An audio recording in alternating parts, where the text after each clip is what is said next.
Pretty Little Liars, a television series, sometimes deals with disturbing and problematic topics. We've provided a list of content warnings in the episode description.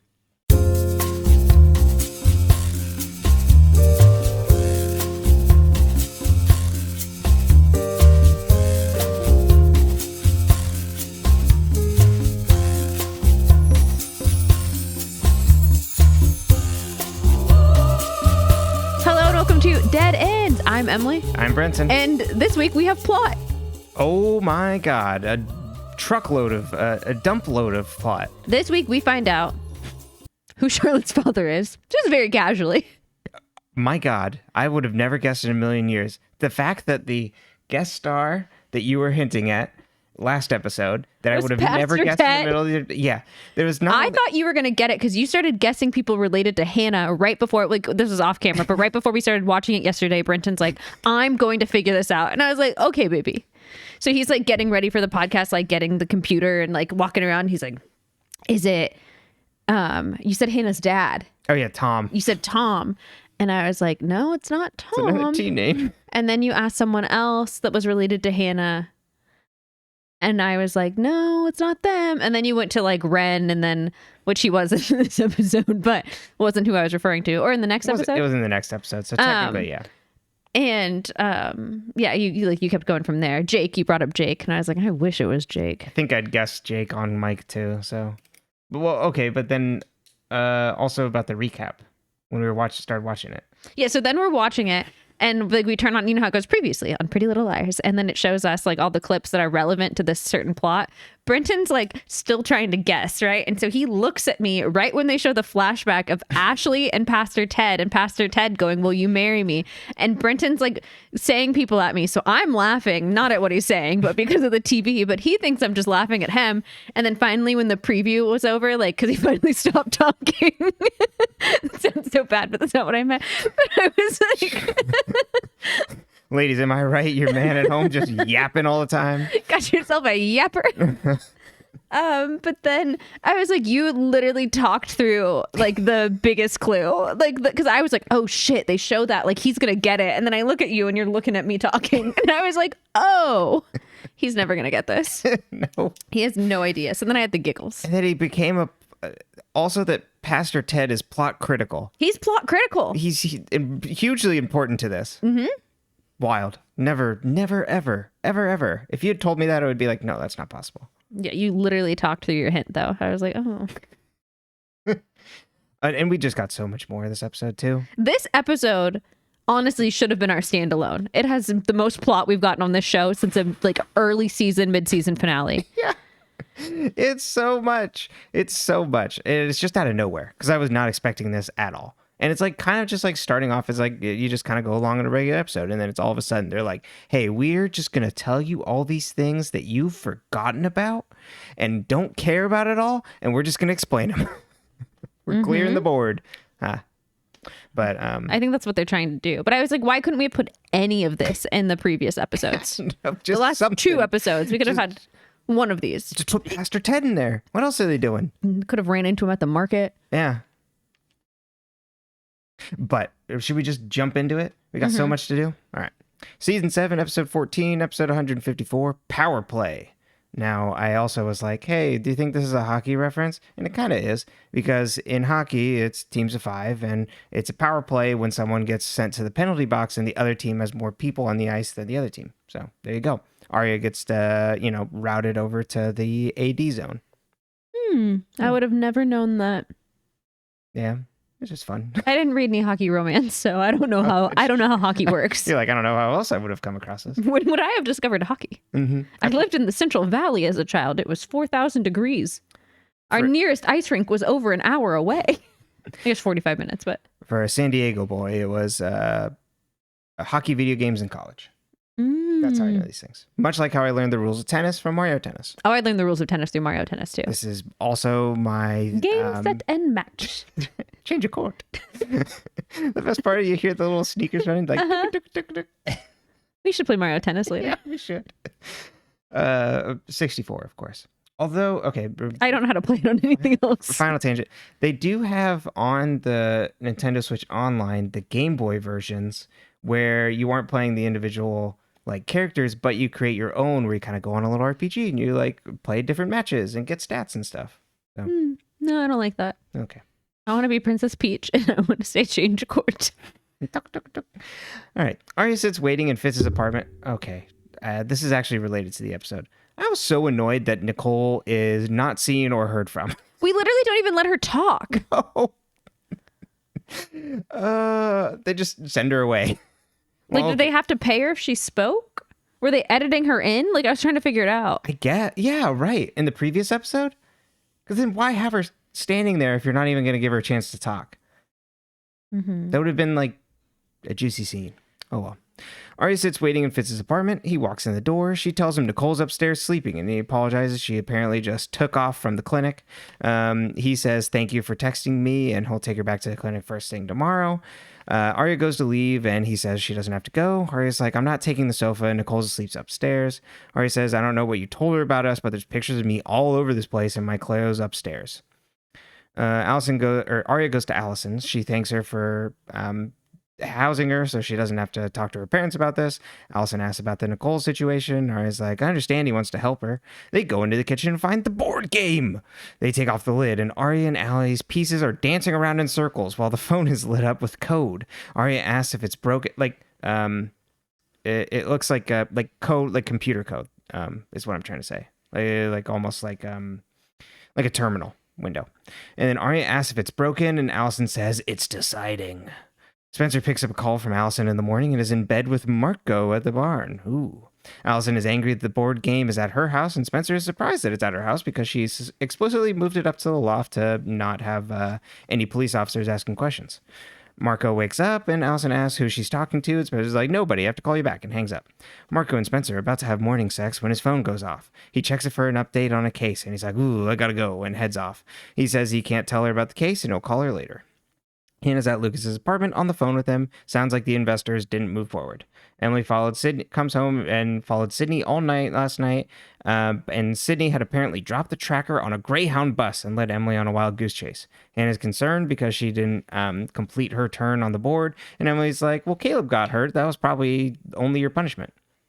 So we haven't gotten anything else about this yet. Maybe it's related to Hannah coming up and turn next time. I don't know. It doesn't seem like there's a punishment.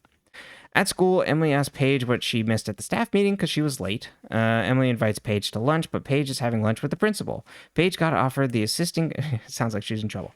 Paige got offered the assistant coaching position at Iowa, and Emily's like, didn't they not offer you that? And that's why you took the position here? And Paige is like, well, I guess they changed their mind. Seems suspicious, but doesn't come back around. She's wondering if she should take it. Spencer comes home and finds a briefcase on the coffee table. It's her dad's, and she looks through it and finds his passport to see where he's been and sees that he had landed earlier than he said.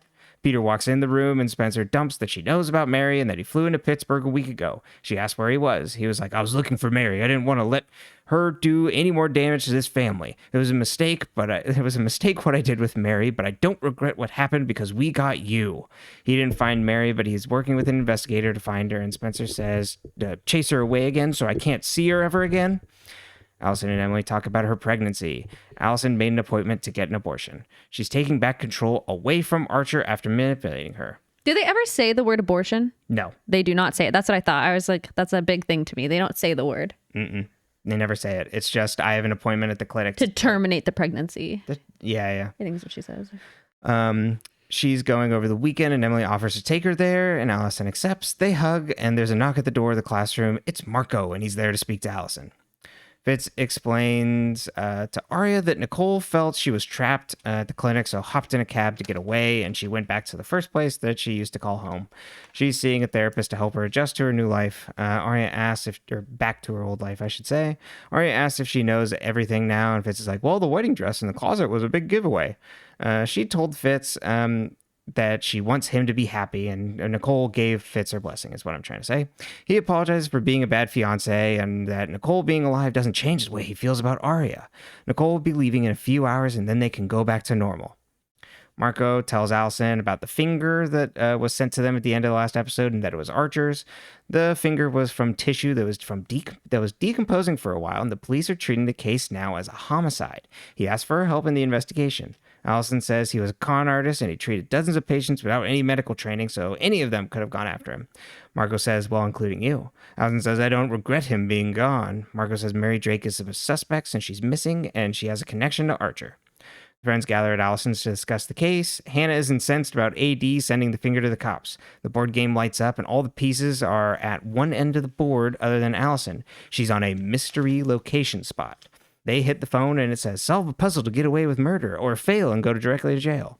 Aria says, we have to solve this puzzle before the cops find out who Archer is. They can't screw up a turn now or it's game over. Hannah's annoyed that Spencer's sleeping with a cop, and she explicitly says it's because he's a cop, not because of his personality. Spencer's like, well, I don't really like his job either, but you still end up dating them. Apparently, Toby... Well, the first one, he wasn't a cop when she met him. Yeah, he was a carpenter. That's right. He was a... never mind. Insert Jesus joke here. Picture of Jason.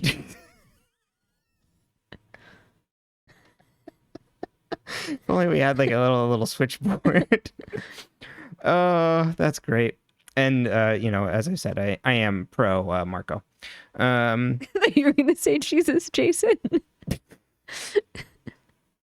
I am pro Jesus Jason too, actually, Hannah sees the card for Peter's investigator, and Hannah wants to find out if they have any leads on Mary. Spencer's worried about tracking Mary because she doesn't know what it'll be like talking to her birth mom and why, and all the mixed feelings mixed up with that. And Hannah's like, well, how about we ask why she ran away, and dials the investigator. Aria comes home and finds the manuscript strewn across the apartment. Apparently, Nicole threw it at her parents when they came to take her away. Nicole wrote a note on one of the pages one of the passages that specific memory had always kept her going. Emily stops Paige after school late. Paige has to give Iowa a decision tomorrow. Emily says, I thought when you came back we would get another chance. Paige is like, well, coming back was a mistake. I thought it was over high school, but it's hard to get over things when they haven't changed. You and Allison are keeping secrets again, and I feel small and paranoid, and I don't have to feel those things anymore because I can just leave. Well, and then you don't. The board game... No, but then... She does. Then she does. Yeah. The board game... The will she won't they of the will they won't they of Paige and Emily is my least favorite plot line happening right now. And that's really saying something because we're in a space. We are in a space. And I guess it's just the least interesting to me. Because it's they don't give Paige enough personality to make her feel relatable, and at the same time they give her these very weird actions. She does some weird things. We never come back around on her following Emily. In watching Emily and Sabrina. Yeah, and that's just the most recent one. That's just the most recent Did she example. ever apologize really for telling the police Allison was alive or trying to drown Emily? Also, it's really weird that she just breaks into Allison's house. She just walks in. Also, okay, I do have a comment on this because in one of the flashback scenes, which we'll get to in a minute, Mary just walked into the Hastings house and I'm like, does nobody lock their fucking doors in this town? Considering everything that's happened, even just when it's the neighbor girl went missing, you'd lock your doors, right? I would think especially in this town, and especially if you were, or if you're a parent or you were the actual girls themselves, I'd be locking that door. Yeah. I'd be locking that window.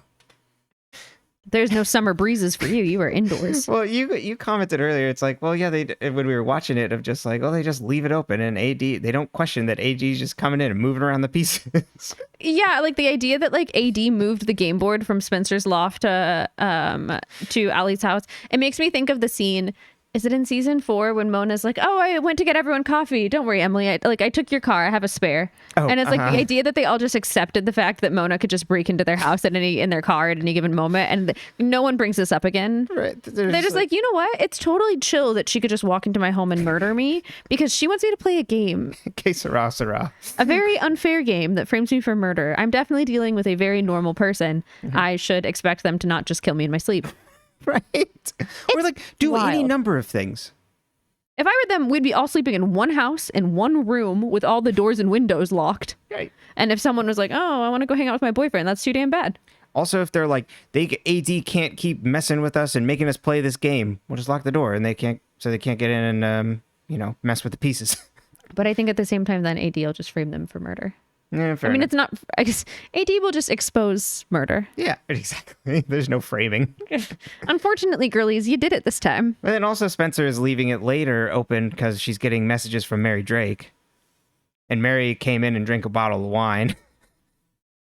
And then went on her way. Well, she didn't come in and drink a bottle of wine. There was a used glass. Oh, I thought that was like Spencer or Emily's or whatever, but it was earlier. Because Spencer looks at it like, huh. Oh. That's in the next episode, but also I just missed like the that. idea of Mary just like putting a bottle of wine and then it's like, well, I needed to like make room for the note. All right, the board game phone An lights. entire bottle, too. If I drink a bottle of wine and left a note, you'd have no idea what it said. And neither would I. Spencer, this is your mother. Mary. I used to be able to drink, and now, like, we'd be dead. Oh my God, we'd see so dead. Be throwing up behind the barn. They'd find me back there. I mean, even when we would drink a little bit more regularly, we'd split a bottle of wine and be like, whew. Well, But sometimes we'd Mary's split lived too. a life. We used to have quite a bit more, I feel like. Oh, yeah, I think like college, but I'm thinking like after where it's like we're still like, I guess we would drink more No, than we one. would drink more than one bottle. Okay. I was like, We'd be pretty, yeah, I was, Mm-hmm. You know, Mary's been a drinker for a while, I bet. Mary seasoned. Yeah. Exactly. Unlike us, she didn't lose her tolerance. She just kept building it. That's right. She's had to put up with a lot of stuff. What's in a bottle of wine? You know, a glass of wine at the end of the day, that's just what she deserves. The board game phone lights up with latitude and longitude location. Allison talks to Aria over FaceTime, and Aria's noticed that Allison looks off. And Allison's like, oh, it's my stomach. She eventually has to get off the call to go be sick. Aria gets another call from an unknown number. It lights up it's a voice call from an unknown number, or a video call. It lights up with a file that says... Voice call. Just talk to text. It lights up with the file that says Aria. The scrambled voice on the other end says, Jessica kept excellent files. If Fitz knew what was in yours, he'd definitely choose Nicole. The call ends, and Aria gets up and throws away her piece on the board. Spencer and Hannah are searching a neighborhood where the investigator thinks Mary is hiding out. They knock on a door, and Ted answers the door, and he wonders what they're doing there. Paige is in the staff room and sees Allison's stuff on the table and and starts looking at her purse and sees a flyer for the abortion clinic with her appointment attached on it. Allison comes in pissed and grabs it from her and leaves. Hannah shows Ted a picture of Mary and he says he hasn't seen her. Ted asks about Hannah and compliments how resilient both Hannah and Spencer are. Ted and Hannah agree to get coffee in the future, and Hannah's like, well, I can bring my mom. And he's like, that would be nice. As they leave, Hannah says, let us know if you see Mary. The cops are looking for her. As Hannah and Spencer are gone, Mary then steps out of the shadows behind Ted. She asks what he told them, and he's like, nothing, just like you asked. And he also asks why she's really here. Allison and Aria are searching the latitude and longitude locations. The board game phone plays duck sounds, and they see a baby clothing store named Darling Ducks. Oh boy. Aria wonders why AD wants them in a baby clothing store. Aria gets a call from AD and sends Allison inside. Aria answers, and AD says, somebody left your piece off the game board. Do you want to lose? Aria says she wants out. The call ends, and she gets a location sent to her. Allison goes inside the baby clothing store. The clerk says, oh, Allison, we spoke on the phone, and then hands her a scanner to add items to her registry. The board game phone lights up and tells her to scan 10 items. Allison is upset as she hears other women discussing their upcoming babies. Paige and Emily meet, and Paige tells Emily that she told Iowa she needed more time to decide. She needs to stay and face her demons because everybody has them. Just such a wild thing to do after, like, well, what's Allison doing with this flyer? They reminisce about racing each other to make decisions in college. Paige says, well, let's race for this decision. And they hop on bikes and start riding. Paige is in the lead and Emily loses sight of her. Then Paige is off at the corner and then pops out and is like, actually, I decided I'm staying here, and walks up and kisses her. Allison sees a music box and she hands the scanner back to the clerk. They hand her a gift bag that says, you asked us to put this together for the egg donor. They said for the donor. Donor. Because at first you go, sperm? It's like, question mark? Inside the bag is a personalized necklace that says, Emily. My God. Allison remembers being drugged up at Welby, the part where I thought she was being wheeled out of Welby in general. Oh no, so much worse. She freaks out and asks for the puzzle piece. The clerk asks what piece, and Allison stumbles around and finds a puzzle piece on a mobile. I don't know how she spotted this. No, in a panic? Even in a good day. I know. Even if you told me to look at the mobile, I would have been like... Yeah, AD doesn't give any hints. The girls figure out, like, what I really don't like about this arc is that, like, they're like when she's like, when Allie's like, oh, it's deciding. Like, they just kind of like know things about the game and the board that I'm like, I would believe if Mona knew them. Right. But I don't believe these girls know them. Which is a tremendous scene later. Mona goes sickos.jpg for the for the board game box. But yeah, it is really like, how did she find that? Out of everything. Aria arrives at the destination to find a limo. The back door opens and Aria climbs inside. In there is a black hooded figure. It's Sydney. Sydney tells Aria she's AD and did everything, including the game. Kidnapping Jenna, shooting Spencer. She's showing herself to Aria since Aria is desperate. She asks if Aria wants out of the game and if Aria's friends know she's here. Aria says yes, and they don't. Sydney says good. Aria sees that Allison called her a bunch and texts her to try and find her because Aria literally left Allison at the store. Sydney tells the driver to take the scenic route. Ted visits Hannah at Lucas's apartment. She's surprised he wanted to see her so soon. He tells her he lied about Mary and she spent the last 2 nights on his sofa. We cut back to the limo. Sydney slams a shot. Aria asks how she can get out of this. Sydney's like, there's no out, but you can join the winning team. Aria says never. We start to get the idea, too, that Sydney is actually only acting on behalf of AD. Has an earpiece in her ear. Sydney says leaving Allison and coming here isn't... Sydney, as herself, then turns to Aria and says, leaving Allison and coming here is important to earn AD's trust. Sydney looks concerned and tells Aria she has an important decision to make. The car stops and Aria asks why Sydney's doing this. Sydney says it's worse being on the losing team. Ted knew Mary. We find out that Ted knew Mary in college, and they dated for a while. But then she disappeared. He was keeping her secret until Hannah. He was keeping her secret at the house until Hannah visited. So he decided to ask why Mary came. She tells Ted that they had a child together, which was Charlotte. Of all the people, he. Knew... I told you that you could not guess one of the parents. Nope. Never in a million years. Yeah, and I was like, oh, he's never going to get that one. No. He knew her as a child when he ran a camp for troubled boys and knew her as being smart and sweet and kind. He shows Hannah a photo of him, Charlotte, and another boy at summer camp. The other boy was Charlotte's only friend, and his name was Lucas. And it was the exact Lucas that apartment they're in, because I didn't write Lucas's last name down. Me neither. I don't think I knew his last name until this very scene. Yeah, it's like Got Champs or something. Emily visits Allison as she's back home and asks what AD made Allison do. Allison says, find out the truth about the baby. It's not mine, it's yours. AD must have been planning this for a real long time. Emily starts freaking out and says, it doesn't mean it's true. Allison's like, I remember the procedure happening. I was being wheeled out, or not.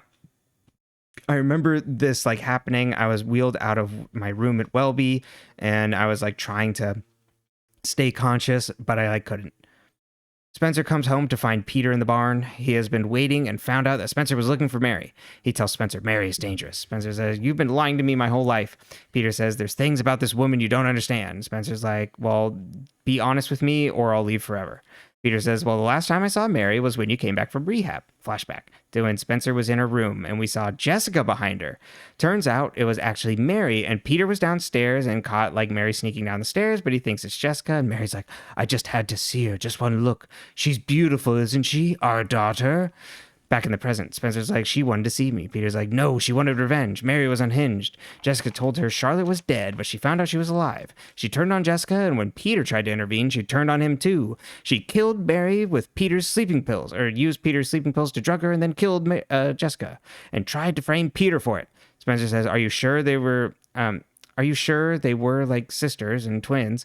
She also says you knew about Charlotte before the dollhouse. Peter says, I know, I've been horrible and I've lied, but let me protect you. Allison calls to cancel her appointment at the clinic and says she needs more time to figure things out as Emily is sad in the corner.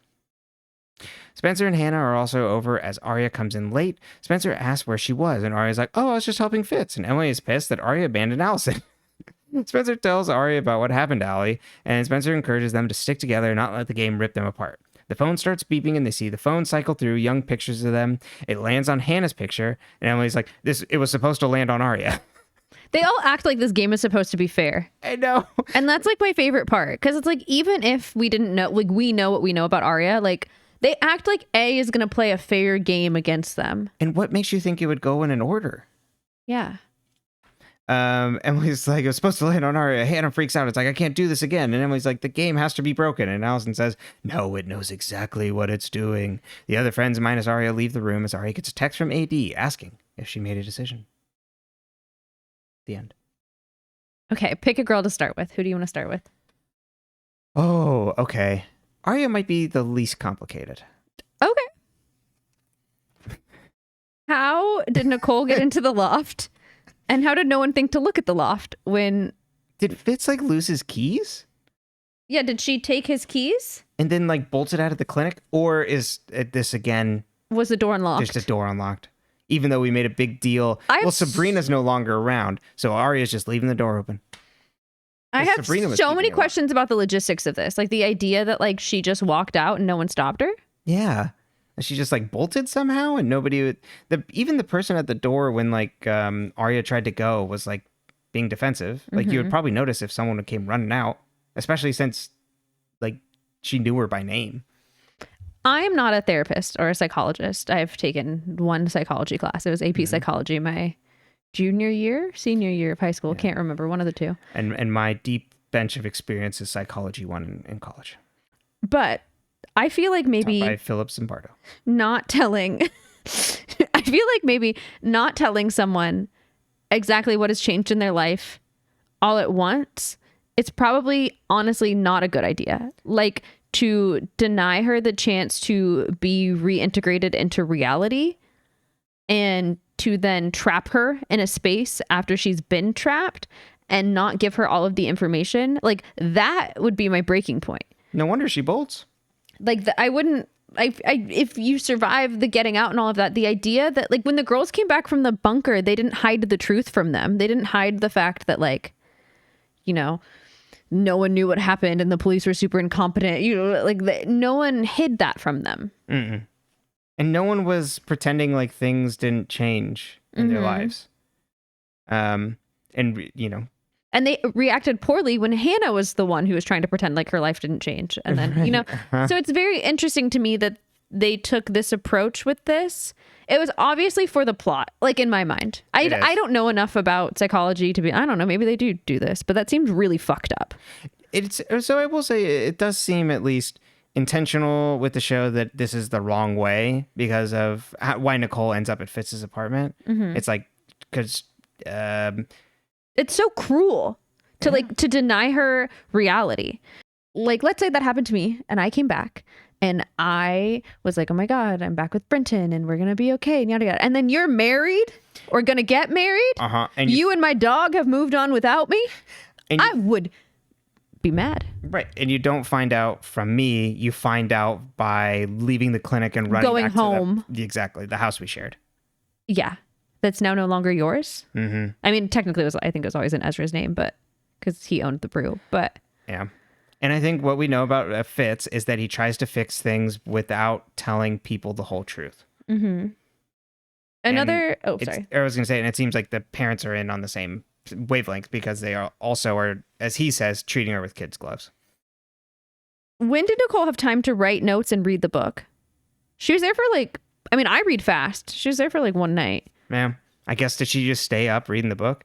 Well, maybe if you stumbled across that and you started reading it, you'd be like, oh, okay. But she threw it at her parents, not him. Right. Why? I'm assuming they came when she was reading the book, maybe? He's like, oh, Nicole's upstairs. You can go, see if she's awake or something, maybe. It was downstairs. It was at the... Oh, right. It was on the couch. Yeah. So maybe he just... was like, oh, okay, I'm just going to sit awkwardly while you read the book. Was he not going to tell her he wrote the book kind of about her, but also about Aria? It's okay. It's not completely about you. It's also about the other person I'm with. Okay. Let's talk about Aria throwing her piece off the board. Symbolism of that is pretty good. She throws it, she breaks a wine glass. um in Allison's house though, right? Yeah, it's in Allison's house. So I hope she cleaned that up. But that's my first thought. I was like, that was rude. Like, you broke Allison's wine glass. And like Girly Pop was just robbed of all her money. Yes, I was gonna say. It's not like she's buying like Crystal again. But she throws her piece off the board, and then she goes to meet A alone, and she has this belief that she can somehow get out. Where is this coming from? I don't know. I don't understand this at all. Because then Aria's like, okay, let me follow this, and then say no. What do you think's gonna happen? Well, and like, what's bringing her there to begin with? Yeah, that's the other thing is AD threatens the file. And so the file on Aria. Yes. And it's like, what did you do that AD's preying on, I guess, Aria's insecurity that if Ezra saw all of her, he wouldn't love her. Exactly. Because she's still keeping secrets. And then also AD throws in next episode too. It's like, I could send Fitz to jail with like one document. Yeah, what document is that? Yeah. It's a little flimsy. There's actually like a really good baseline for that specific document and thing that was in previous episodes, but I believe they deleted the scene. Oh. And so, of like what that document would be? Yeah, like I think there's a deleted scene. I'll have to look this up. And when they do the reveal on this, we can discuss in full. But I think it's one of those things where it's like, if you'd seen that scene, you knew, but if you didn't see that scene, you didn't know what they were referring to. Oh, interesting. Okay. I assume it's like someone caught them together when they were in school. Right. It was like teacher student. That was my guess. Okay. But I guess it could be, or it could be like, it could be any number of things. It could be related to his time as A, writing the book. But my first guess was like them together, since it seems to be like rotating around that, or at least like their relationship is like what's driving Aria to do this. Unless there's like something else we don't know about what Aria did during those time periods. That's my only other guess. It's like, what did she do? Is Sydney working for AD intentionally? Is Sydney being blackmailed into working for AD? What's going on here with Sydney? I assume that Sydney is kind of voluntarily doing this, but is in over her head because she was hitched up with Jenna and didn't have any more like allies, essentially, and is like now like pulled in too deep. And it's like, well, okay, I can't be on like your side because nobody trusts me, and I'm already connected to AD and all this stuff. So now I'm stuck. What did A have Aria do, or where did A drop Aria off at the end of the episode? Because they made her get out somewhere, and we don't know where. They don't show us where she got out. Or like what she does afterwards. What she does afterwards. Yeah, or what the conversation with AD is.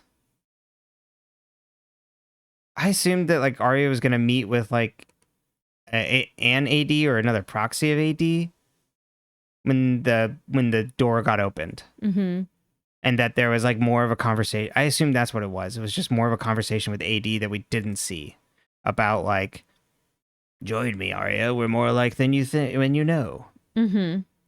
He joined the Sith.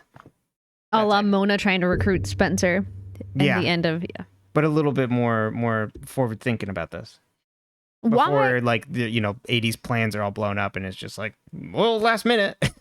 Why did the game skip Aria? Do you think that was like a warning to Aria or a warning to Hannah, giving Hannah a chance to redo her turn? Yeah, I assumed it was like related to Aria, but it could just as possibly be like, Hannah, you messed up your turn. The 2-for-1. Yeah, exactly. You got to go back. Yeah. Okay. You got another chance to earn a piece. Which girl do you want next? Oh, let's see. We got Spencer, Allie, Emily, and Hannah.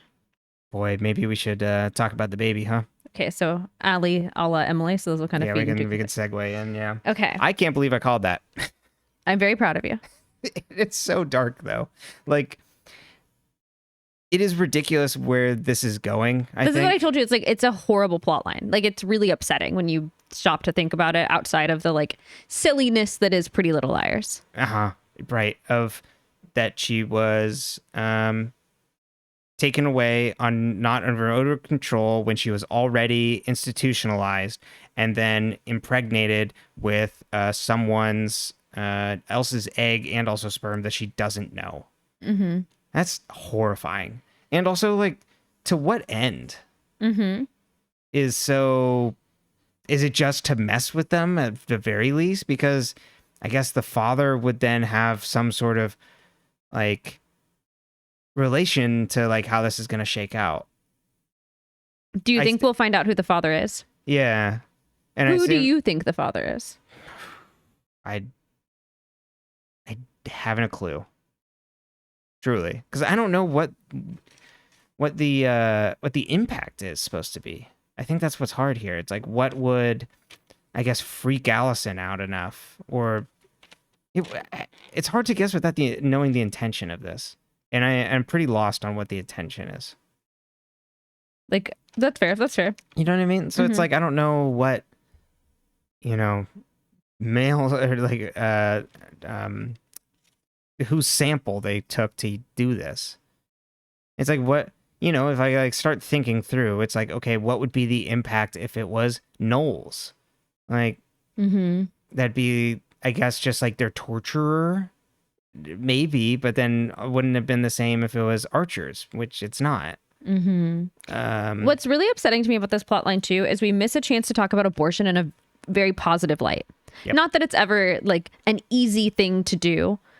Everyone's bodies have different struggles. Like, just the idea of like taking the abortion pills is, it can be traumatic for people. And I don't personally like a lot of blood, so like my own period stress me out. But much better than having a baby that you don't want to have.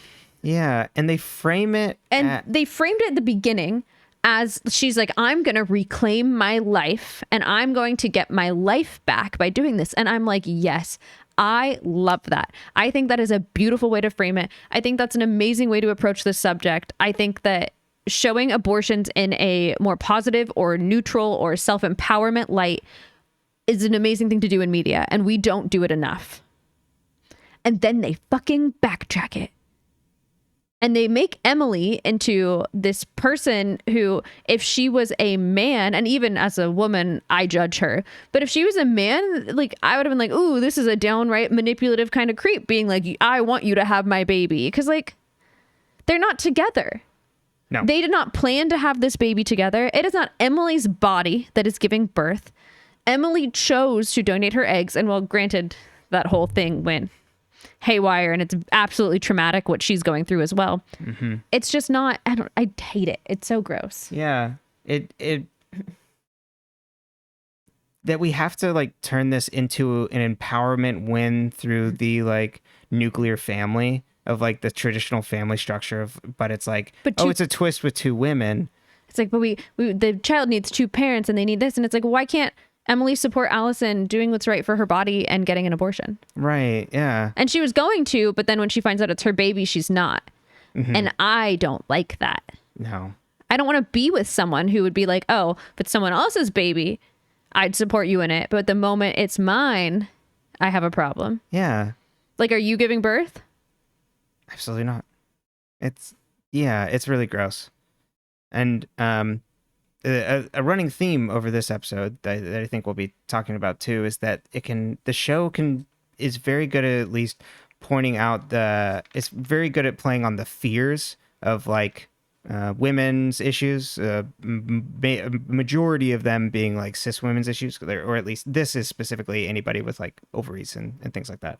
But that when you start going around the edges on some of this other stuff, or you start bringing in diversity, intersectionality, or like things like that, then it really falls flat on its face. And I think in this case, it's like shows really some of the more conservative ideas that are like floating around in this show. Well, and this is with two cis women. This is not like this should be simple. It should be a very simple conversation for them to be having, that like, oh, Allie should get to do the thing that empowers her and makes her feel the best. And while it's a hard decision for her because she does love her friend very much, she knows that this current climate doesn't seem like a great time to have a baby. You might all be going to jail for murder. Mm-hmm.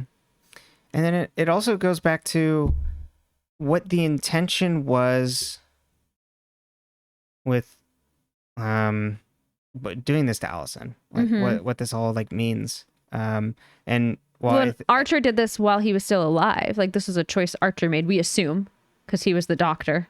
Right. I think Allison explicitly says it wasn't Archer. He didn't do the surgery. Oh, there you go. She says a different doctor did the surgery, but it was when she was a patient at Welby. So right. Archer was the one drugging her. Mm-hmm. Yeah, because he wasn't a surgeon. He couldn't have done the surgery. Mm-hmm. And that wasn't his specialty, even in his, whether or not he was a fake doctor, which we assume. Right. And while we couldn't, it's like understandable if people that suffer abuse like still like want to have their children and stuff. Yes. They should still be equally weighing the option of like, I like have the option to exercise the right on my body to have an abortion. They should be empowered and supported by their friends to do whatever is best for them. So I just wish that they could have taken it in that direction, because I think it would have been a more helpful message, especially for like young women that were watching it at that time. Yeah. Especially now, as like the Republicans are trying to take away all of our rights and already have in so many states, and women are dying because they can't get abortion care. So. And this is also coming out in 2017. So this was probably written right around the time of the 2016 election. Right. So Trump's just in office, and you're like coming on the heels of women's movements and women's marches. Mm-hmm. So it's interesting. And then now, to your point, the fruits of those 4 years are now coming to fruition now. So Paige finds out about Allie's abortion by looking through her purse, which is like a cardinal sin, I'm pretty sure. But Allie, it's so hard to like Paige. Exactly. Allie gets mad, and you're like, rightly so. And then you're like, Allie's kind of mean to Paige. And then you're like, yeah, but why is Paige looking through her open purse? I mean, I get it. I'm nosy, but I'm not going to be nosy in public. And then Paige takes this information and goes, wow, everybody has demons. I should really chase after Emily. Oh, what are you saying? That's bananas. Wow, it really humanizes Allison. Do you think because of this and the decision we get in the next episode, we're going to get Emerson? Oh, yeah, 100%. Okay. I think it's coming to exactly what I was like forecasting before. It's like they get to have their own little like relationship and nuclear family while like still having a child. So it's like still this like, yeah, like very like, oh, here's the modern nuclear family. Here's how like, essentially gay people can have like a similar like family structures to us.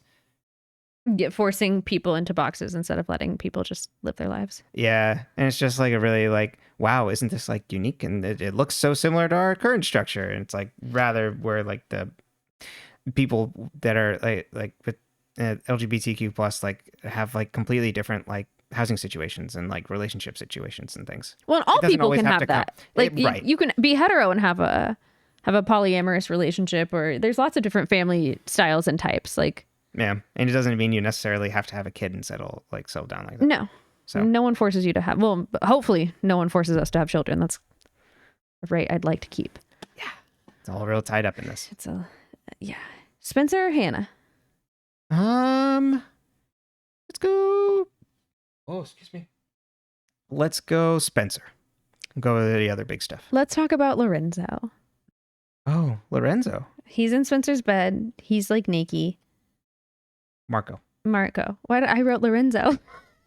Literally wrote Lorenzo in my notes. Lorenzo wakes up next to Toby. I was writing fan fiction while we were watching the episode. I was like, hold on. Lorenzo shows up to comfort Toby. Well, he's at the boys' weekend at the cabin. We'll get this in the next. So funny. I'm like, oh my God, that. Let's talk about Marco in Spencer's bed.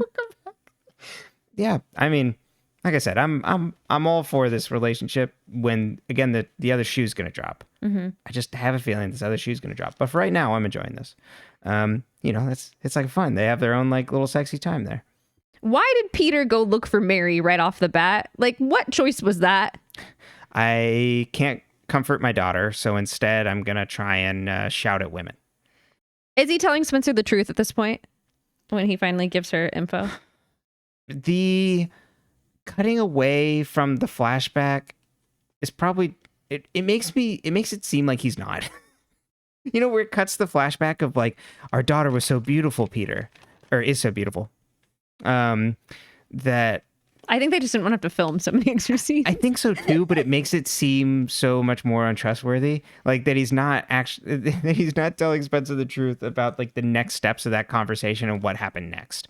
Of Mary drugging Jessica and killing her and putting her in the backyard, using his pills and all of that. Yeah, which it makes it seem like it's not, but like it does actually really cleanly map with like everything that happened in the show. So you kind of have to go like, well, I mean, I guess that's probably right, and that's probably just them being like, let's close this loop, because Pretty Little Liars loves to over-explain things.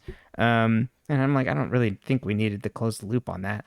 Oh, I think they needed to close the loop. I think that was kind of the name of the game at that point watching the show. Everyone wanted answers because they opened so many fucking plot lines and people were so fucking mad that they needed to pretend like they'd had solutions from the beginning. So people needed to know that this is exactly how Jessica died and how Peter was implicated with their sleeping pills.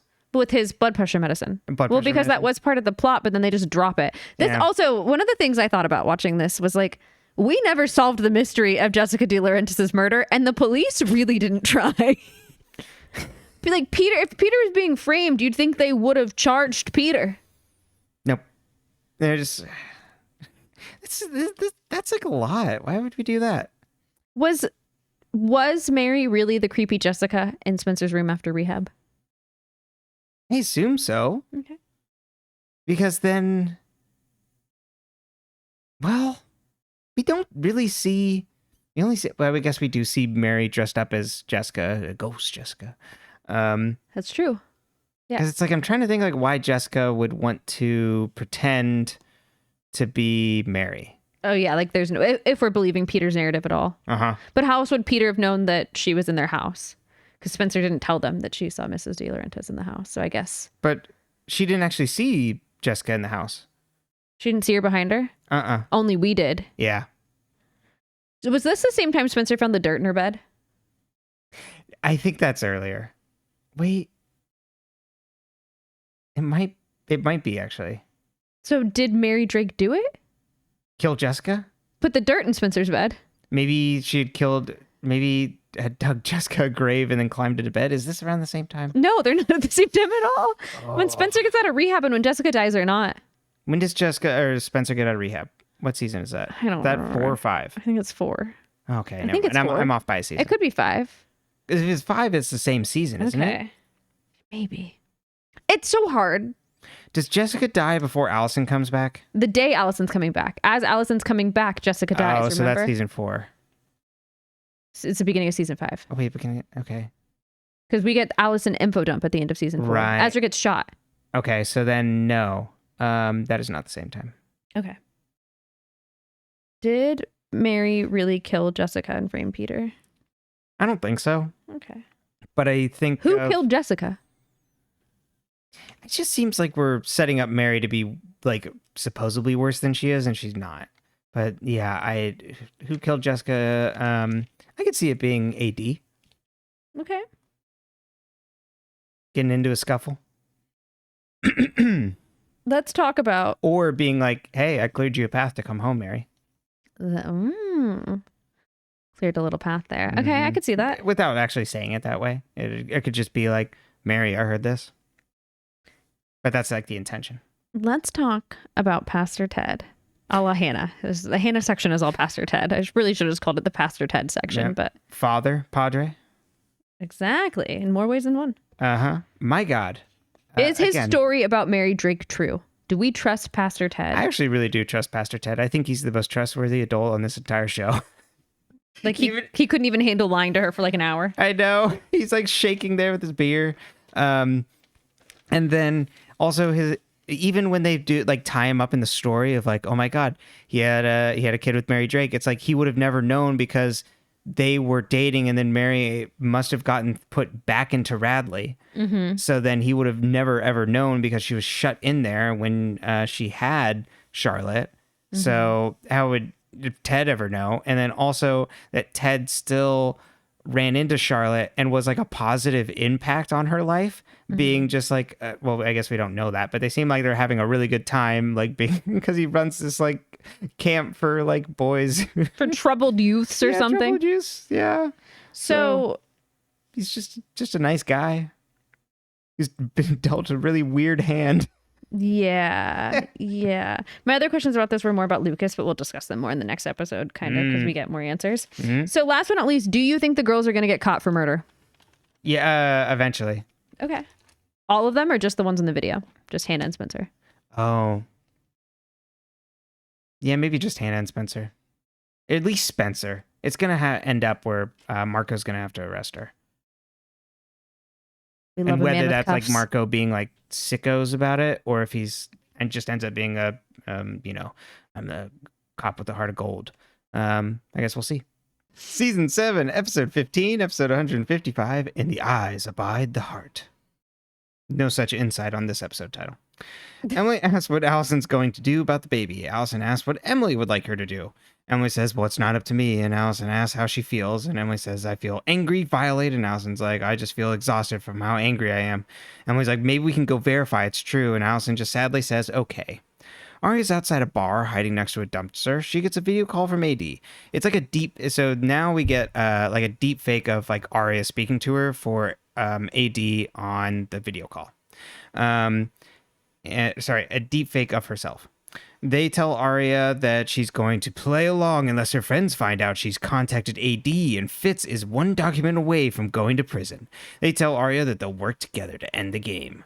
At the brew later with everyone minus Allison, Emily says that after they explained at the clinic like what was going on, they said they'll rush the testing, with some key things omitted. Aria wonders what the picture of Lucas means. Miranda says the world is a lot smaller than we thought. Hannah's like, well, maybe they just met a long time ago at camp. They wonder if Lucas stayed in touch with Charlotte. They want to search Lucas's apartment for any bugs and things. Aria's phone rings as the others go to leave and don't notice her acting shady. Aria missed the FaceTime call from a blocked number. Spencer brings Marco cupcakes at the police station. That's what went through my brain. The police go to their little corporate office? The police officer in his office. He's been trying to reach Toby. Spencer's like, well, Toby and Caleb went off to Toby's cabin to fish or not to fish, ... Then Marco's like, well, not fishing can be very relaxing. It sounds like they went away to have a romantic getaway. I mean... The fish. I wrote my fan fiction. You can write yours. The fish weren't biting, but they sure were. Spencer asks about the finger and what he thinks happened. Marco thinks that Mary killed Dunhill when their partnership went south. He asks Spencer when she asked to look for Mary if she was somehow thought that Mary was involved with Dunhill's death. And Spencer's like, no, and I didn't know he was dead when I asked you. And Marco's like, right, you didn't. Aria visits Fitz. He spoke to Nicole's dad on the phone, and they want him to come back specifically. They want him to come back to New York, and it's specifically an ask from the parents. He heads off for errands as Aria phone buzzes with a FaceTime. She answers, and AD is pissed about her missing the call earlier and asks what Aria told her friends that morning and threatens her if they don't get her trust. Threatens Aria if they don't get AD's trust. They ask what Spencer and Hannah did the other day when they left town. Aria's like, well, they were looking for Mary but didn't find her. AD says, but they found something. I can see it on your face. Aria's like, they found the place she hid for a few days, and they talked to Charlotte's father. AD hangs up. Emily tells Paige what's happening with Allison. Paige is like, wow, I feel really sorry for her. Emily thanks her for understanding, and Paige grabs her hand. The bell rings, and Paige heads off. Emily gets a call from Allison, and Allison says, congratulations, you're a mother. The test came back. The father wasn't Dunhill, though. It was the wrong blood type. Spencer comes home and finds her bed slightly unmade and sees a used wine glass on the counter and an empty bottle of wine near the back door, which is open. Inside the bottle is a note from Mary that says they need to talk with please. Hannah and Emily search Lucas's apartment for bugs. Hannah asks what Emily's going to do about the baby. Emily's like, whatever Allison wants to do. Hannah then is like, talks about having babies with Caleb. They search his wrong time. They search his folders for folders of comic books for anything as Hannah. Sorry, I jumped ahead in my notes there. And then they find in one of the folders an envelope for a comic named Arcturus with the authors listed as Lucas and Charles. Allison visits Marco, and he checked up on the other patients, and they couldn't have killed Archer because, when Archer left town, it was the night, they all still would have been like patients at Welby. Allison asked why would somebody who wanted you to think that Rollins was alive actually send you a part of him? Marco was like, well, it makes sense if there's like more than one person involved. He's like, maybe 2, 3, or 4. The more people, the more likely that one person would want an out. Emily and Hannah read Arcturus, and in the comic, a boy who gets picked on gets help from like a godlike woman who takes revenge on his enemies for her, and he can also become her to experience the revenge. Also, very notably in the comic, Arcturus uses psychological torture with switches similar to the dollhouse. We'll come back around on this. They agree that Lucas has been involved with Charlotte, and Emily says, we don't tell Allison about this. Okay, why? Spencer writes a note back and leaves it in the white bottle and sets it back outside the door. Aria is in a dark alleyway at night and answers an AD phone call. AD asks if Aria saw the book and where it is now. Aria says it's back in its place and asks if that's Lucas on the phone. AD says, would I tell you? You've been a good spy, Aria. Let's see how good of a thief you are. And in their gloved hand, they hold up the numbers 214. I missed it on my notes somehow, but Aria was with Emily and Hannah at the apartment. So she knows about the comic. Emily drinks wine at Spencer's barn, drowning her sorrows. Spencer's like, I can't tell you what to do. And Emily's like, well, I didn't come here for you to tell me what to do. Pauses. What should I do? They discuss not knowing who the sperm donor is and that AD also violated Emily. Emily's thinking about the letter Mary wrote Spencer and never wants to write a letter like that to a future child. Would you think that even if you go through I don't understand this train of thought. Spencer notices the message missing from the bottle. Hannah comes home and goes to look at the Arcturus comet again, but finds it missing. Emily's now at Allison. She tells Allison that she wants her to have the baby and she wants a chance to raise the child. Whoever did this to us, I don't want them to win. Allison's like, and that's a good reason to have a baby. And Emily's like, well, it's not just that, but promise me you'll think about it. And Allison says, promise. Hannah calls Spencer to tell her that the comic is gone. She wants to find something that'll give them an edge. Spencer's like, well, I don't have any pieces of advice, and notices a new message in the bottle and hangs up. She hangs up and then finds inside the message a key. Finds a message key. Mona stomps up to Hannah at the brew with an iPad. Lucas apparently put the factory that he was going to give Hannah up for sale. Hannah says, well, I have to show you something, but you can't tell anyone. Aria walks through Rosewood High, RHS for those in the know. She goes to locker 214 and opens it to find an empty locker. She puts the Arcturus comic inside and leaves. She hears the locker squeak and goes to check again and opens to find a hoodie and the comic gone. Welcome to the club, Aria. Emily talks to Paige about her decision at the Radley.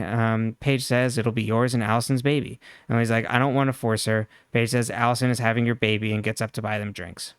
Hannah shows Mona the board game. Mona is over the moon about this board game and starts checking it out. And Hannah's like, Caleb already looked into this. And Mona's like, well, he didn't know what he was looking for. And she says she knows where the batteries are and that it's mechanical. And the friends are going to have to finish the game before the batteries run out, though. She goes to touch the side as a knife comes out, tries to cut her. And Mona is overjoyed by this.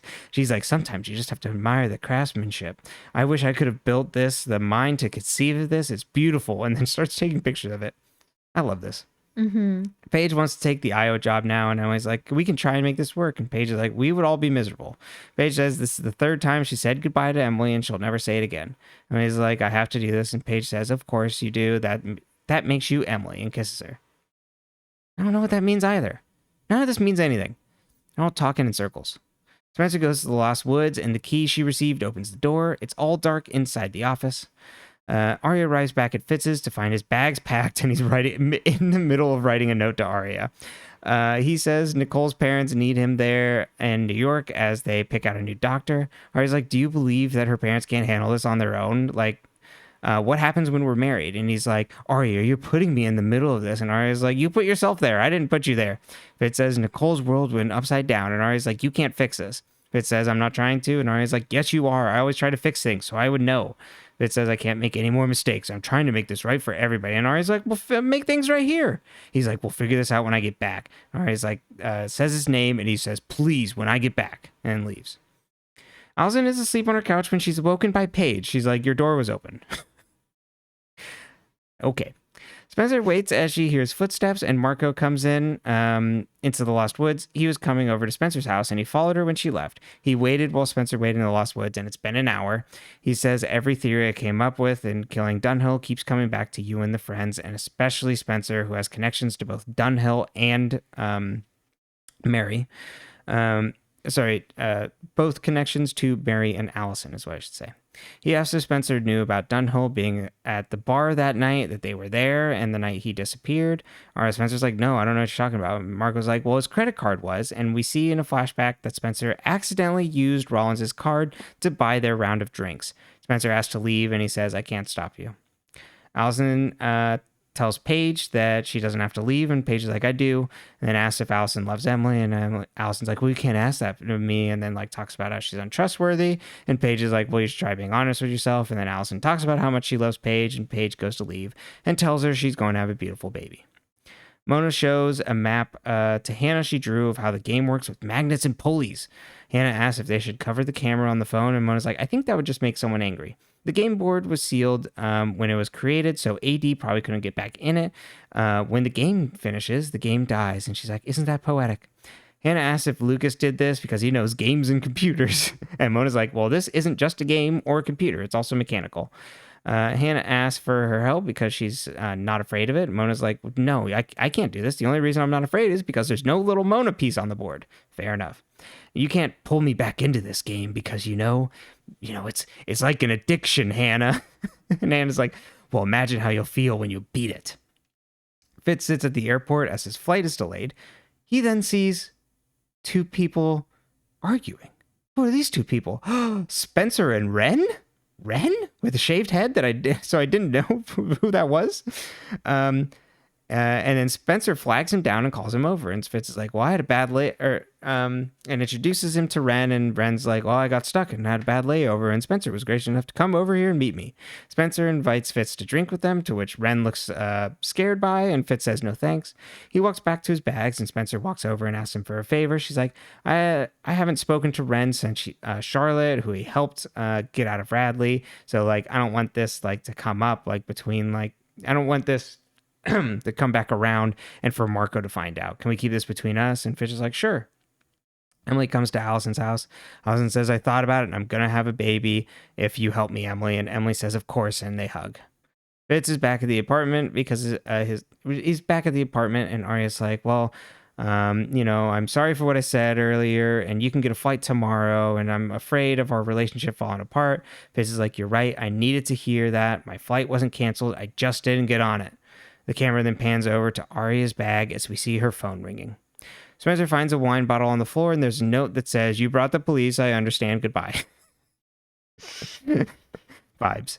We see the Aria deepfake on a computer as AD types. The deepfake then says, when I call you, you answer or else, and holds up the Aria file and laughs. The end.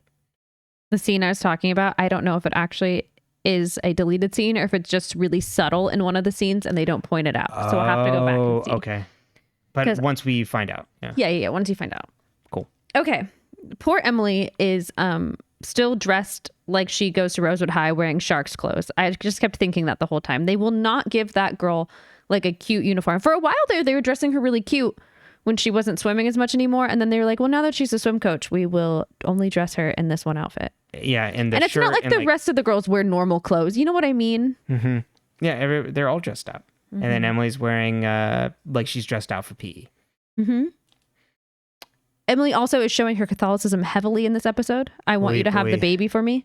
Oh, it's terrible. It's terrible. It's absolutely terrible. I mean, we talked about it and we were recapping the previous one. Oh, no. Hold on. Our doggy's barking. Yeah. Oh, he's woofing in his sleep. Oh, wake him up. Should Emily be telling Paige anything, these things at all? Should she be telling Paige about Allie's baby? Should she, her and Allie's baby, but it's Allie's baby. I guess in that sense, yes, because she's trying to have a relationship with Paige. Trying to have it both ways. But is she? No, she literally says, I have a note on this too. Emily's like, I want my two girlfriends, which polyamory absolutely works if everyone's a willing participant. Yeah, we are okay with people being in consensual polyamorous relationships. Or opening your relationship however you want to open it, as long as you have to have informed consent. Yeah. And Paige Allison has just vile vibes. It's rancid. That's rancid vibes. That's so bad. Well, because they're only both there for Emily. Yeah, and Emily's like, I have two hands. Oh my god. Oh, that'd be terrible. Can you imagine walking into that house, the tension? Mm-hmm. Oh, no. So in that sense, you kind of gotta, Emily's doing the right thing there of like being like, well, I'm gonna start a family. So yeah, then you're out. I mean, it is a thing. You're either off to Iowa or you're in Rosewood. Why is Paige being so creepy to Allison? That's how she takes her power back, I guess. I don't know. Why is Paige just being so creepy? And then she's like, do you love Emily, Allie? And Allie's like, I don't know if I can love. Right. And she's like, well, why don't you try being honest with yourself? And I just don't buy it. I don't buy any of that of like Allison and Emily. I think there's a chance that Allie does love Emily, but I don't think that you get to be in a relationship with someone if you can't be honest about that and put them higher on your priority list. Yeah. Yep. And if she's still going to be like... Does she love Emily or does she love being loved by Emily? Yeah. And Emily asked her that exact question. And Allison's like, I don't know. Mm-hmm. So, yeah, I just don't like that relationship. It doesn't work for me in any sense of the word. Even before all this baby stuff. Yeah. Do we think Marco is going to get smart about the girls killing Rollins? And what's going to happen when he sees those receipts? Because she bought his drink with Rollins' card. That's a really good... When we watched the episode, I was like, oh, this is fun because, like, I knew coming in. So I'm like, oh, you can, like, you see her do it. You can totally tell. Oh, that's good. Yeah, because it's a detail I absolutely would not have noticed. So that's good that it's in the episode too. Just like, I mean, right they don't there. zoom in on the card, but you just like, But you don't know what color his card is. But when you then see, like, you're like, huh, she just reached in her bag and pulled it out and didn't look. And why would she buy the drinks to begin with? Why would she buy the drinks to begin with? Is Marco warning her? Like, is he trying to help her here? Yeah, like get a head start essentially, or also like prove me wrong, Spencer. I think he does like her. I mean, again, this could be that there is still the possibility that he's essentially a creep working with AD or something is just another way of like twisting a knife on her and like getting her to be scared and on the run and like freaked out that the walls might be closing in on her. But also this could potentially be him just like, I like you and I don't want this to be true. Because I'm a police officer, damn it. Speaking of the police, why are they not just always posted outside the Lost Woods? Because Mary Drake owns that and they're looking for her. Marco, I don't think you're very fucking good at your job. You're following your girlfriend instead of like finding her missing mother. Yeah, no. Solving the case from, a good couple years ago of the woman who's missing's twin sister. And no one knows who killed her. We don't think that might have something to do with this if then that woman's son-in-law got murdered. Like, it's just suspicious. We don't need to dig that up. Why would we dig that up? So funny. Okay. But yeah, he's just like, I'm going to follow around my girlfriend. Yeah, let me follow her. She left. That was weird. Yep, this is my first lead. So Wren is temporarily back. He had a layover, allegedly, at the airport. Layover in the show. It's so funny. What is Wren doing here? It's What's he doing with Spencer? I think he's part of the British cabal or the London cabal, really, that seems to be pulling strings on the back end. Mary was in London. Melissa was in London. Is Melissa working with Mary Drake? Ooh, Did maybe. Melissa know Mary so. Drake? I bet if Wren's there and my theory is correct, then I think Melissa does. And also was maybe like, oh, you're my sister's mother. And was maybe trying to help things out. And when some of like Melissa's like, I'm doing things for you, Spencer, it is partially also like, I'm trying to put you back in contact or like do what's right for you to either like keep away or like get to know your birth mother, like that sort of shit. So I think Melissa knows way more we'll see if Melissa ever shows back up. I wouldn't be surprised if Melissa's just gone for the entire rest of the series. Why is Spencer at the airport to meet up with Wren? It's super weird. Wren's in town and he called Spencer? Right. And then leaving from Marco. So it's like Marco's on my tail. So I'm going to go meet up with a... Is she wearing the same outfit? I have no idea. Have to look. I don't think so. I think it's different. Because she's wearing... Like a black dress, right? Exactly. Yeah, and then I think she's wearing like a blazer combo at the Lost Woods. Like a blue like blazer. I would die laughing if she's like wearing green, like orange or something. She was wearing gray.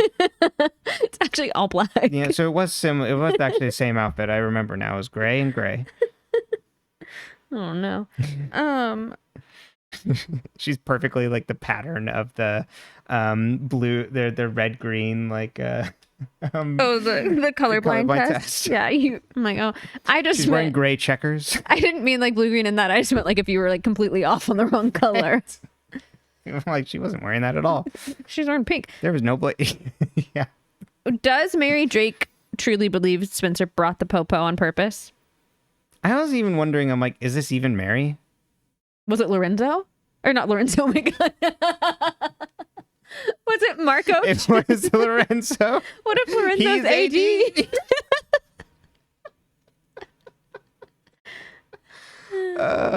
If only. I mean, you know, Lorenzo's upset because Toby's moved on. He's with Caleb now. Also, like, Hannah, you're talking about having a baby with Caleb, and I hope that you understand what Caleb's getting up to when he goes on these little retreats with the boys. Did you ask a question? I did. I asked if you thought that then it was Marco. Did Marco leave the notes from Mary Drake, or is it Mary Drake? Is it her handwriting? Oh no, it actually could have been. I didn't think about that. But did he see her handwriting on and would AD also know that too?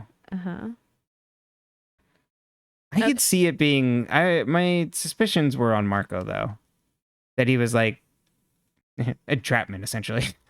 But then why would he wait an hour? Yeah, 58 minutes. Yeah, so maybe more AD. Let's talk about. I just thought it was sorry. Real quick. I thought the final note of just like you brought the cops. I understand. Goodbye. Me when a date doesn't work out. Just kidding. I'm married. That's right. Let's talk about. Oh, really? That's right. Let's talk about the comic book. Yes. That Lucas and Charles made. Does it matter at all? Is it going to play into anything? Is it just purely a red herring? I think at the very least, maybe Lucas had known about Charlotte but they had lost touch. Mm-hmm. Like, and do you think Lucas knew Charlotte or Lucas only knew Charles? I think maybe Lucas later learned about Charlotte and was like, oh my God, and wanted to like find her. But then didn't say anything to Hannah about it? Yeah. Because it's like... I swear to God, someone just fell down the stairs outside. I know. I was like, is that an earthquake? Do we need to move? No, there was definitely someone. I didn't hear any yelling. No, I just heard stomping feet. I think someone just ran down the stairs. Okay. Without that brief interruption aside, yeah, I assume that it's going to be fairly benign. Okay. Of that they were just friends and that Lucas is not involved in any sort of cabal. What was that noise? I know. Something is happening outside of our apartment. That one sounded like it came from inside. I was wondering if it was almost like the door. I don't know. You gonna go look? Yes. It was a really soft sound. I was just wondering if something like fell over in the sink or something. There's nothing in the sink. Oh. I'm glad someone does the dishes in this house. We're haunted. Okay. Okay. Back to the comic book though. Yeah, I think it's going to be fairly benign. I do. So Just there's like figured out you said we're haunted. moving on. Ravenswood. Miranda's coming back. Miranda's here. Hey, Miranda, how's it going? Sorry you got a bum rap. I think they were going to bring you back if you'd stuck around. Yeah, they might have. Yeah. So one thing about the comic that is, I think, kind of fucked up is that the comic is very clearly like a trans kid, like putting into like art of like the way they kind of feel like. It's a very cathartic comic because it's like in the comic the character gets to become a woman and get revenge on the people that have like wronged her. Did the character become a woman, or was the woman... The woman is separate, but Separate. The character could become the woman to experience the revenge. Oh, I missed that part. Yeah. So it's like the woman does revenge on behalf of the boy, but then the boy can like become Feel the it. woman. Then And become like, part of that body. Exactly. Yeah, and I think there's something very cathartic about that, especially like they could speak to a trans story and things like that. But then when you include a passage of how Charlotte actually tortured the girls, it's like, what are you doing here? Yeah. It's like really twisting something that would be very nice and that someone could like probably relate to and things into like dark and twisted. Because like as I said to you earlier off camera, we were talking about this, I was like, yeah, to me in literature and like in fiction, revenge feels good. It's fun. It feels cathartic when you're the reader or the writer and you're like, and then they get them and then, you know, they say the mean thing over their head. But like, if you were truly in a scenario where even like an evil person was dying around you, you probably wouldn't be coming up with like one-liner zingers because it wouldn't feel good for you. Like there's something so, I feel like revenge can feel rather guilt-ridden if you're actively actually participating in it. And that's not to say there aren't people that deserve horrible thing, you know, like I believe in karma. I believe karma's, and sometimes you got to make your own. But I do believe also Some homebrewed. that there's so much guilt mixed into taking those actions for a lot of people that it doesn't feel as good. So like to allow yourself to experience and process those emotions in fiction is so beautiful and cathartic, but to then make it real that then this person couldn't separate themselves from the page is where I think it makes them into a caricature. And then that's where it becomes really problematic. Yeah, and like who did she turn this on? Like it was in the comic, it's like getting revenge on enemies. These girls did nothing to Charlotte. So then it's essentially like, okay, so we're twisting this like nice like trans narrative of this child putting their emotions into a comic book. Getting revenge on their bullies too. Yeah, exactly. To this to this woman going after like cis women. So it's essentially then also coming back around to our criticisms of the reveal around Charlotte of like playing right into like turf ideology around trans women too. So it's othering, and it's just gross and toxic. Yeah, and it's a small thing in this episode, but I think it's like worth like highlighting. It's just like really. What is AD going to do with the comic? Why did AD want it? And how did AD get it out of It didn't go out of the Scooby-Doo like locker. Oh, it's so good. It's okay, just actually really focusing on this first. It's the like where Job shows they show the trick of like Job's box on Arrested Development. Yeah, where it's like there's the panel that like turns around. I'm like, oh damn, they did that to the locker. And then why specifically a locker at Rosewood? Like whose locker was that? Was that Lucas's at some point that they put that there? So they're trying to like point it at Lucas. But then why? Maybe AD just wants it because they're like related to Charlotte and want to like have some like keepsake of like Charlotte doing something with a friend that was like happy, I guess. Okay. I don't know. Okay. Why is Aria hiding behind a dumpster Maybe while talking on the phone or FaceTiming with AI Aria? I know. Why a Did it dumpster? twice. Girly pop. I was like, stay in your car. Yeah, Aria goes back to the dumpster later. Outside some sort of restaurant or bar or something. It's really I don't really know funny. what she's doing either. Like, where is she? Yeah, you would think that it would be, this is the location that she needs to like go after, that like AD sent her here. Because the only thing we've seen her do for AD is the comic book now. Yeah. Well, Aria, go inside and go to the Chili's and have a drink. Yeah, it doesn't make sense. It doesn't make sense. Why would Aria? It's a me. Why would Aria tell AD anything? Like, Aria's the best liar of the girls. They've called this out multiple times. And Aria's not lying to AD. Yeah. Why? It's, again, whatever is like floating over her that she thinks is in this file. Or whatever document that would send Ezra to prison. Yeah. Because then also they call back to the file again at the end of the episode. And it's like, what is in there? What could possibly be in it? She dated Jason when they weren't together, that she took the job at the publishing place to be closer to Fitz. Like, I feel like that's Unless Jason wrote that in his diary, nobody has that information. Oh, right, yeah. Oh my God, remember Allie's diaries? What if it's... Oh my God. I forgot. Yeah. And they like, yeah, and it was all in code. But I feel like that's something you could get over. Mm-hmm.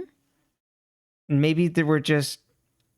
It could just be that like Aria's so tightly wound about this and worried about her relationship with Fitz and him leaving.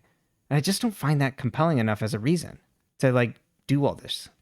We do now know Aria has now joined the group of people who have joined the A team. She's got her black hoodie. She got her black hoodie. She's in. She's in. She's got her blazer. She's a member of the team, which makes her just like Mona, Toby, Spencer. Mm-hmm. Anyone else? Mona, Toby, Spencer. I think that's it. Welcome to the club, Aria. Mm-hmm. Ezra Isaac Fitz put... I guess Fitz, right? Well, he wasn't ever on the A team. He was helping finance stuff related to... He was looking into things for the book.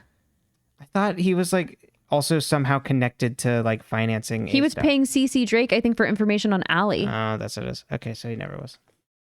Ezra Isaac Fitz putting himself in the middle and blaming Aria. Like, I hate him. Gaslighting is so strong.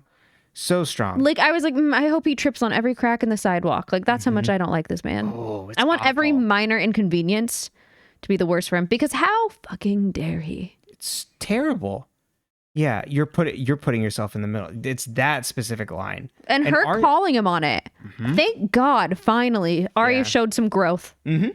It's a great scene. I like Aria like biting back on this and being, like, what the fuck? I would not have stayed. He would not have found me there after that. Or he would have, but I would have been in the middle of drawing on his furniture with a Sharpie. You know what? He would have come home, looked in the closet. And half of it would have been empty. I would have called Caleb to help me pack, because that boy knows how to leave quickly. But he's at the cabin with Toby. I know, he wouldn't get there in time. I don't know. It seemed like Fitz was at the airport for a while.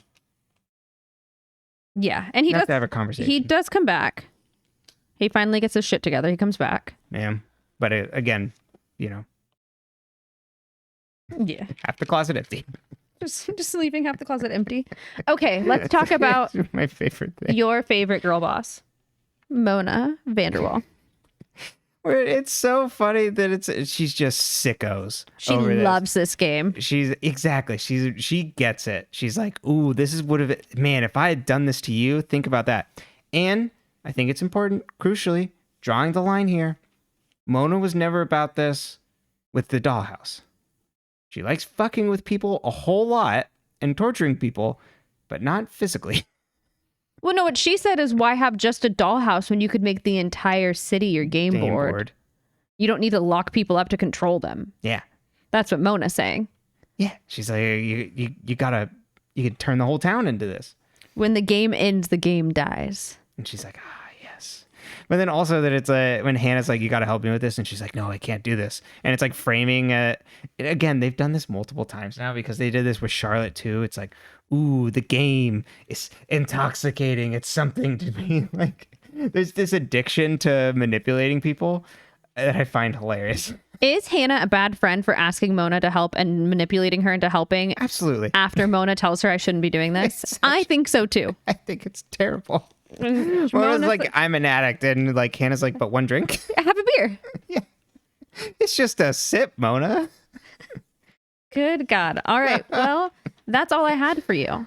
Oh, real quick, I just wanted to touch base on things thematically, things that I think the show, still has like, there were things that the show is good at talking about, which is, like I said, women's issues, specifically cis women.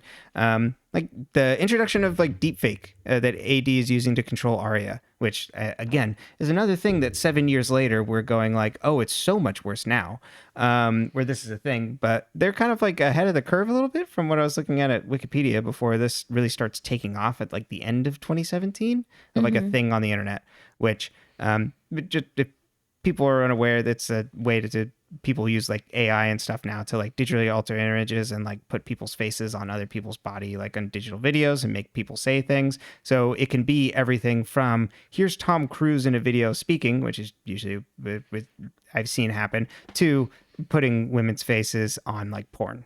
And so famously this happened with like Taylor Swift recently, but like is a widespread thing to people who aren't famous. And it's a big thorny legal issue because it's like, on certain like AI sites and things like that, to be able to get your digital likeness taken down, you have to prove you're the person also. So it's horrible.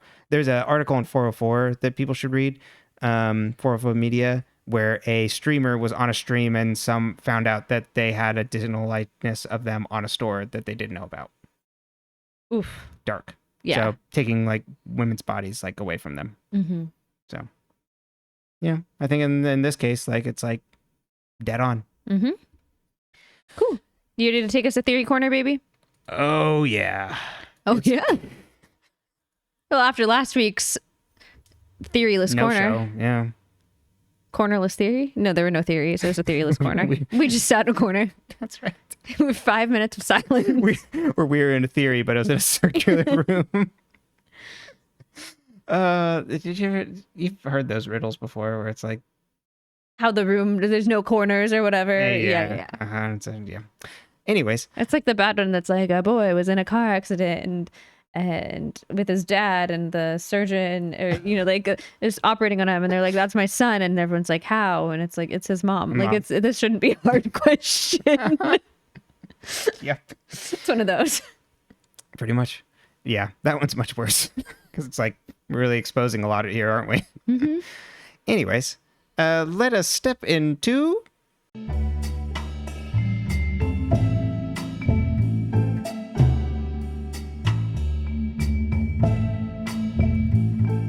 Theory Corner. Welcome to Theory Corner. Oof ba boof. We got a lot to go on, but it's still hard to really figure out what in the hell is happening. So it seems more than ever that this cabal of Londoners were probably related in some way. That there's a family thing going on. I have a question. Okay. Are you going to do a spoiler theory corner too? Yeah. Let's save that for the end. Okay. No, I just wanted to check because I wanted to hear that. Okay. Because I know what you know. Mm-hmm. And so I think that's interesting. Yeah. Like, how did this happen? Okay. But sorry, continue. Yeah. This is the non-spoiler theory corner. Because whatever is going on with AD and the game and Mary is all caught up in genealogy. So it's a complicated book. Oh, good Lord, is it? The family tree is like so an orchard. And then even just like the 6 degrees of like knowing people is like so close. It's so funny. Spencer's like, the world is like much smaller than we thought it was. It's like, yeah, it's been shrinking by the season.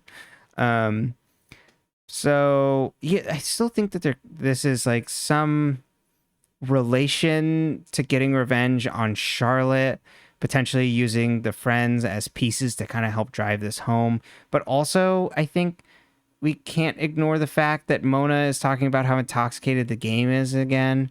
And so much like Charlotte and Mona, there's like maybe this addiction to like playing with the pieces and taking control of these girls as like some part of like this twisted game again that we keep happening here. Oh, I meant to turn that up.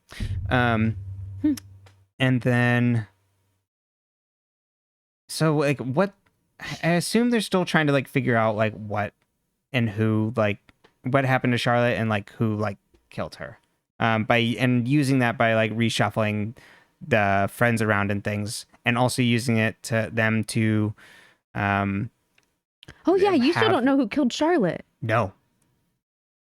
We have not wrapped back around on that. I don't remember when that's revealed, but probably at the end. Yeah. It's probably the last episode. And then using them to also distract the cops and like lead things away. So like pointing them in direction of Dunhill like keeps them on their toes and things, and makes it real that they need to continue to participate while AD is figuring out and tracking people down to try and do this. And so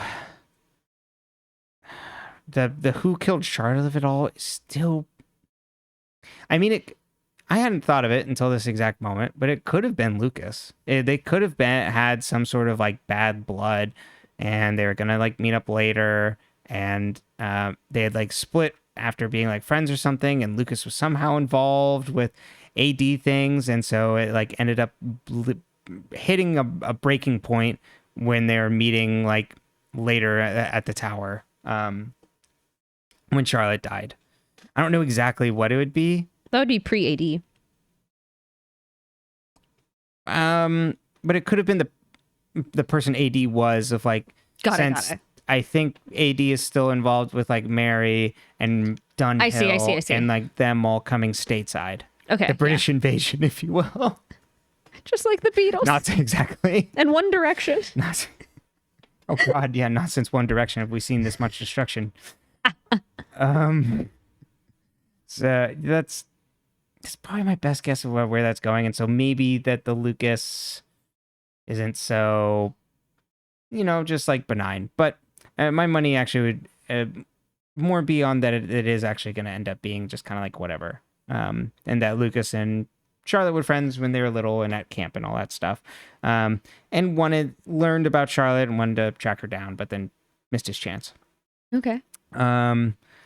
I think that Lucas maybe did get embroiled with AD though, and that's where AD is taking things like making Lucas sell the factory, and making probably Lucas do other things with the apartment and things like that. Do you think Lucas burned Aria? Right, maybe like set that up ahead of time. It's like, whoa, I don't know what happened. Lucas did Emily's massage, right? Yeah, that's a rough one. Mm-hmm. As for AD's motivations, again, on the baby and who the father might be, I don't know why AD would do that, and like, just don't.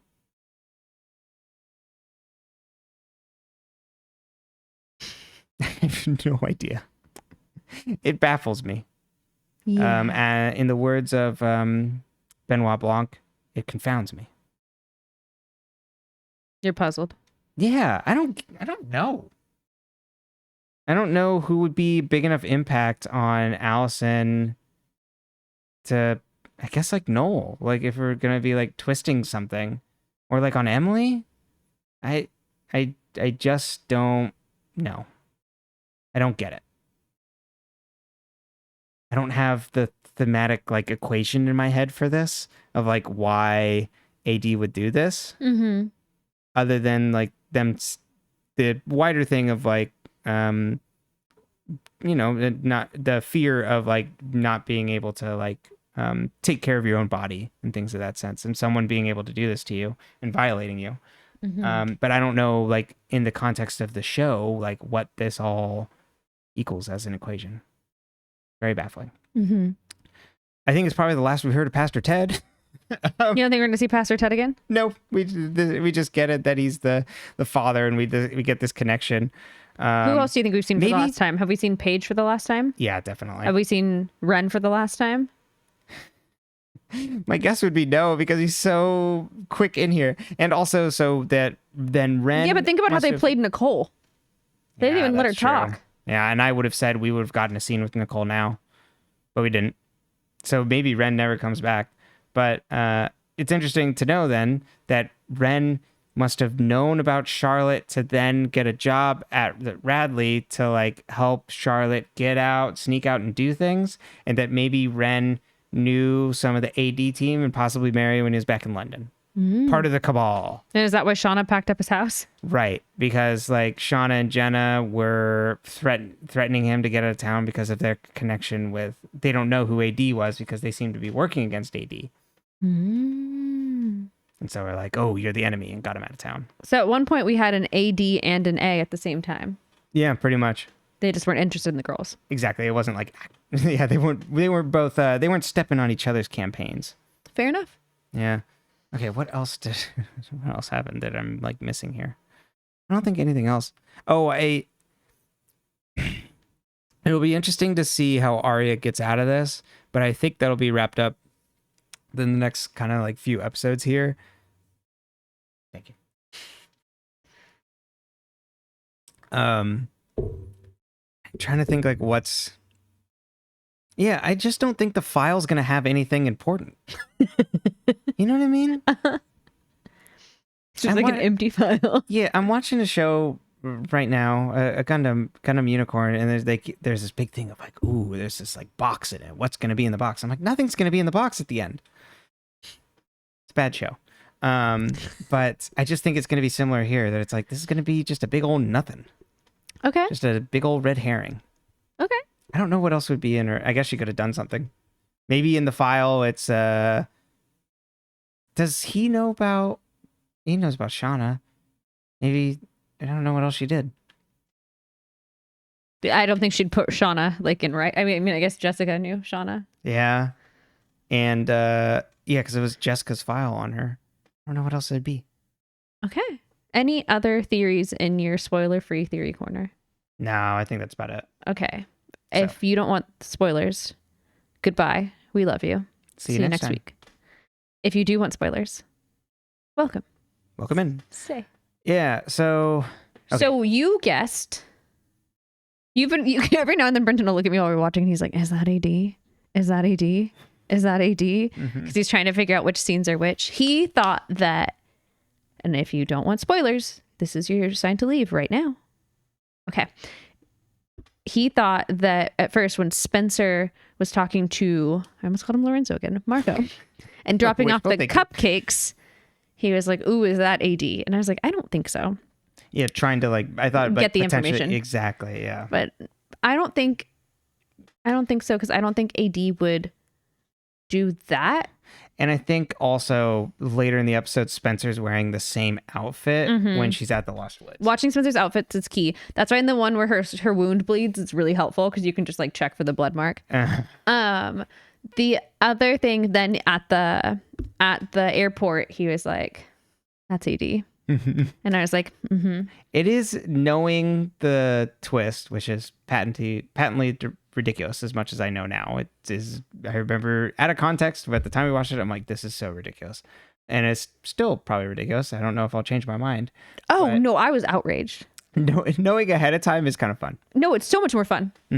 Like watching it, knowing is a lot more fun. Yeah. Well, and because you can hear it, Troy actually like really did a good job with the accent in terms of trying to talk like Spencer, but not as Spencer, and trying to hide an accent. I'll be interested to see how I feel about the accent at the very end, because I remember that one being exceptionally like not to my taste. And I don't know accents that well. It could have been really well done. I'm not. I just remember being like, that doesn't quite sound quite like I thought. But the way she speaks as AD pretending to be Spencer is really good, because she speaks faster. You can hear like a little bit of the accent in her vowels, I think is what it is. Like the way she says Ezra's name is very obvious. Ezra.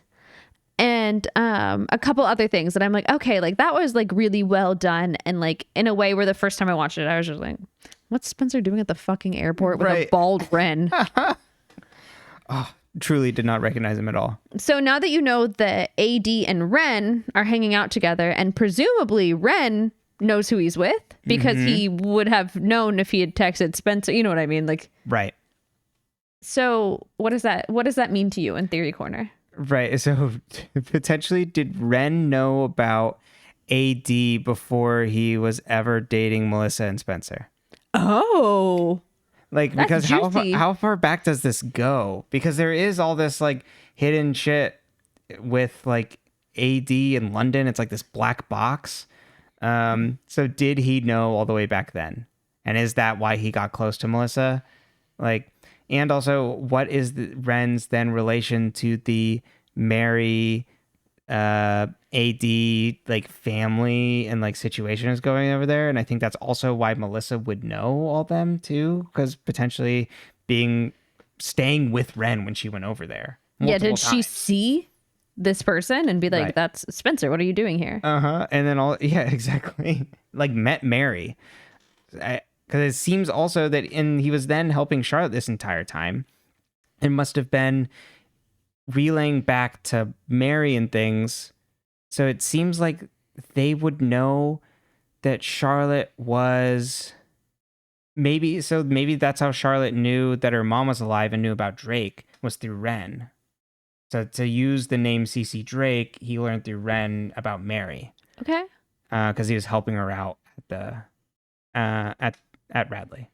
Does this also mean that either Wren or AD was the one who put the vials of blood in Spencer's purse when she went for the interview in London? Like, were they helping Were they Charlotte? helping Charlotte with this? Or is that purely unrelated? I don't think we get an answer on that. I just was stringing things together.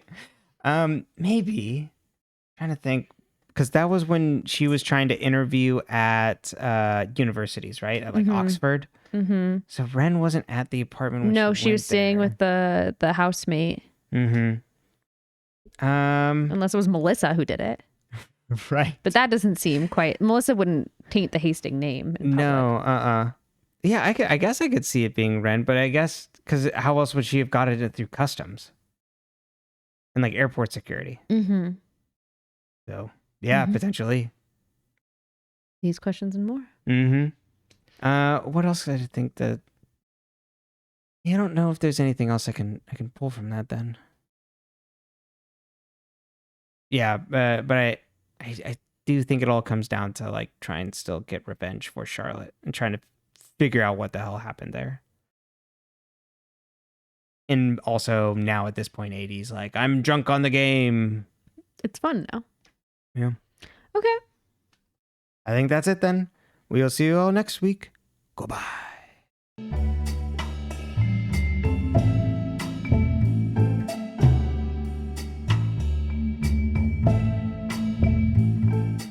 Boy, a lot of stuff.